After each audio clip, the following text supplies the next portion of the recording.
Sini Pak, itu kan tim hukum juga. Belum dimasuk. Mana Rahmat tadi? Rahmat. Terkait Loli, Fadel, memang itu sedang kami dalami dan kita akan coba telusuri karena Sabtu Minggu kemarin saya kan tidak komunikasi. Mungkin hari ini ya tentu kita komunikasi, kita lihat dan kalau keluarga memang menghendaki untuk dilakukannya laporannya kita lakukan. Kalau mereka sudahlah Bang kita fokus saja ke persidangan atau pengajuan permohonan untuk ya paling tidak ditangguhkan dan lain sebagainya ya kita lakukan. Dan itu sudah masuk ya suratnya Mas ya? Hari ini rencananya nanti kita akan cek dan saya sudah beritahu tim agar dipantau perkembangannya karena itu kan 20 hari pertama ya. Ini sudah berlangsung hari ketiga ini. Kita lihat dan nanti bagaimana teknis di persidangan, bagaimana lain nanti kita kondisikan. Prinsipnya kami membantu secara pantas dan wajar.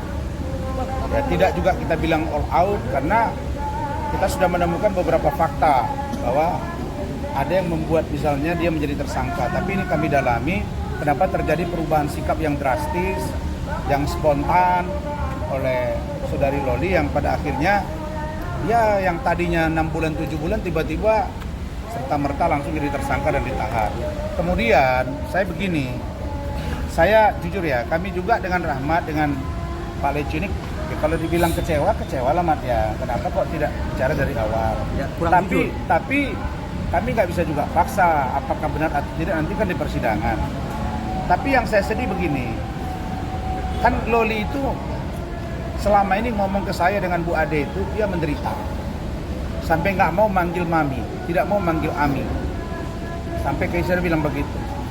Nah, saya sedih aja gitu. Kok saya digituin ya? Saya kan nggak ikut dalam sistem mereka berkeluarga. Saya nggak bagian dari Fadel, saya hanya kuasa hukum.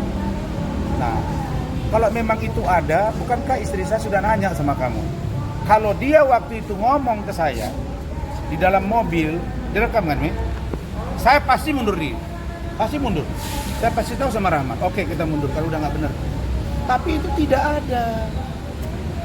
ada pengakuan itu. Nah, poinnya di situ. Poin yang kedua, saya melihat kalau dia kemarin masih mau berada di katakanlah di rumah sakit Polri, mungkin dia lebih independen. Tapi itulah tadi saya melihat sekarang di pos dia berbahagia dengan pas calonnya misalnya dengan adiknya itu nggak masalah. Tapi dengan maksudnya dengan pengacara begini ya menunjukkan bahwa dia sudah bahagia, oke lah. Tapi menurut saya kurang etis juga ya, bukan mamanya ya. Kan juga sudah dewasa katanya Loli kan, walaupun belum 18 tahun. Menurut saya mbok jaga-jaga juga lah perasaan dari Fadel. Jaga-jaga juga lah perasaan dari keluarganya.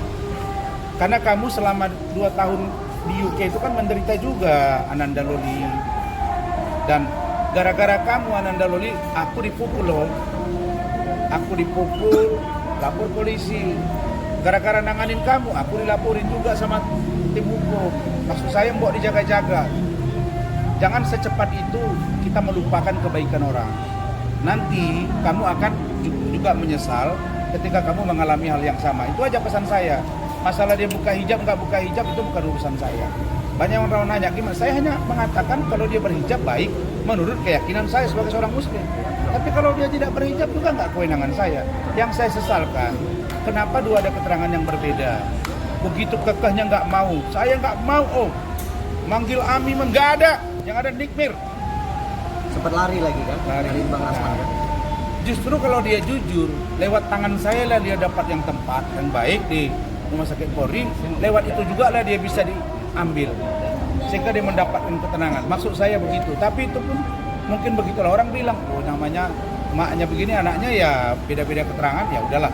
Tapi yang pasti ditanya, apakah saya kecewa kepada Loli? Saya jawab, saya kecewa dari hati saya. Apakah saya kecewa kepada Fadel? Sangat kecewa.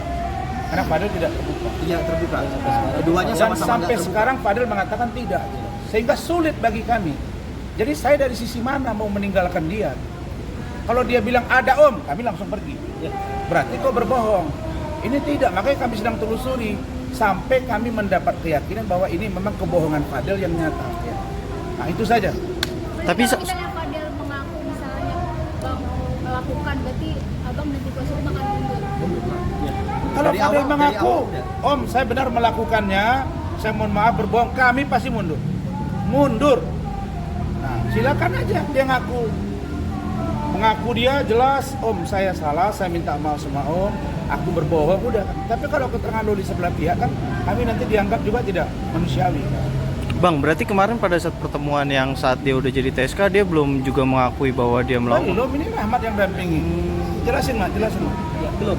Sampai dia ditetapkan tersangka, kan setelah ditetapkan tersangka dia diperiksa. Dalam pemeriksaan itu pun dia menyatakan tidak pernah melakukan persetubuhan, tidak pernah menyuruh, meminta, menemani aborsi, tidak pernah. Gitu. Artinya memang Fadel tetap konsisten keterangannya, tidak ada perubahan dari awal sampai dengan hari ini. Kita ada mengajukan bukti tambahan ketika diperiksa sebagai tersangka. Buktinya itu kan gini, informasi dari pertanyaan penyidik yang kami simpulkan kejadian hamil itu atau aborsi itu tanggal 9 Mei. Nah, sementara tanggal 9 Mei ini ada percakapan antara Martin dengan Loli gitu. Yang mana percakapannya itu Loli terus-menerus meminta bertemu kepada Fadel. Yang mereka sudah 1 bulan tidak pernah ketemu karena mereka sempat putus. Ya kan, karena biasalah masalah percintaan kan begitu. Nah, artinya nggak mungkin gitu di tanggal itu mereka berdua melakukan perbuatan tadi kan, aborsi itu gitu. Itu sih bukti yang sudah kami serahkan. Oke, cukup ya. Bang perihal Niki mau robohin rumah Fadel. Robohin aja. Kalau kau merasa itu milik kau, kau kuat. Laporan saya kan kau udah dipanggil. Kemarin hari Jumat, datanglah ya. Ingat ya, persoalan saya dengan Nick NM tidak selesai. Urusan penganiayaan nggak selesai. Jadi kalau Fadel ya Fadel, Rasman ya Rasman, sama kayak Hotman ini. Ini kita nggak bisa sengkarut begitu. Oke, thank you. Kalau Bang